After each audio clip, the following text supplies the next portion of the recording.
အမျိုးသမီးတွေအတွင်းခံမဝစ်ဖဲဆိုင်ကယ်စီးနေရင်ဓာတ်ငွေ3000ကောက်ခံနေတဲ့သတင်းကိုတင်ဆက်ပေးပါမယ်ရှင်။မကွေးတိုင်းတရက်မြို့မှာလိုင်စင်မဲ့ဆိုင်ကယ်တွေကိုဖမ်းဆီးနေတဲ့စစ်ကောင်စီတပ်ဖွဲ့ဝင်တွေက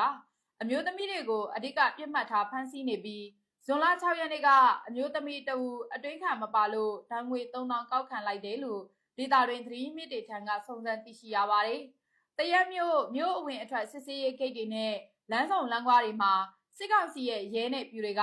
လိုင်စင်မဲ့ဆိုင်ကယ်တွေကိုဖမ်းဆီးစစ်ဆေးနေပြီးပြစ်ချက်မတွေ့ပါက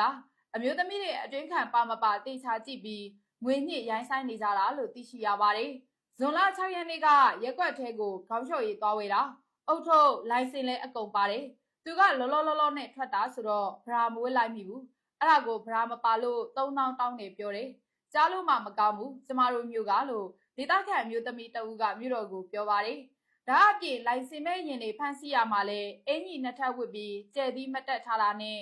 နောက်ချိန်နှင်းချထားတာမိကြီးဖွင့်ထားတာတောက်မဖြုတ်တာဖွန်ခလုတ်ပြက်တာကာဘာပြုတ်နေတာကအစအသေးစိတ်ဖမ်းဆီးပြီးငွေညှစ်နေတယ်လို့သိရှိရပါတယ်။ကာဘာမစုံရင်လဲ3000ဗတ်မှန်တစ်ဖက်ကွဲလဲ3000လိုင်စင်မရှိရင်ထောင်ချတယ်ဆိုင်ကယ်သိန်းနဲ့3လတန်းချတယ်ငွေတန်း3သိန်းပေးရတယ်လို့ရဲနဲ့နီးစပ်သူတဦးကမြို့တော်ကိုပြောပါတယ်။စစ်ကောင်းဆောင်ကလိုင်စင်မဲ့ရင်ဖမ်းဆီးဖို့အမိန့်ပေးပြီးနောက်မှာတိုင်းနယ်ပြည်နယ်တွေမှာဇွန်လ3ရက်နေ့အထိဖမ်းဆီးခံခဲ့ရတဲ့မော်တော်ယာဉ်ဆိုင်ကယ်236စီးနဲ့ကား64စီးရှိခဲ့တယ်လို့သိရှိရပြီးမြေပြင်မှာလှုပ်ရှားခွင့်တွေရနေကြတာဖြစ်လို့ရဲတပ်ဖွဲ့နယ်ရင်းတွေကြားလုံခြုံရေးတာဝန်ယူရဖို့ထက်လိုင်စင်မဲ့ဘိန်းဖမ်းရဖို့ကိုအလို့အရက်တာဝန်ယူခြင်းနေကြတယ်လို့လည်းရဲနဲ့နီးစပ်သူတွေထံကစုံစမ်းသိရှိရပါတယ်ရှင်။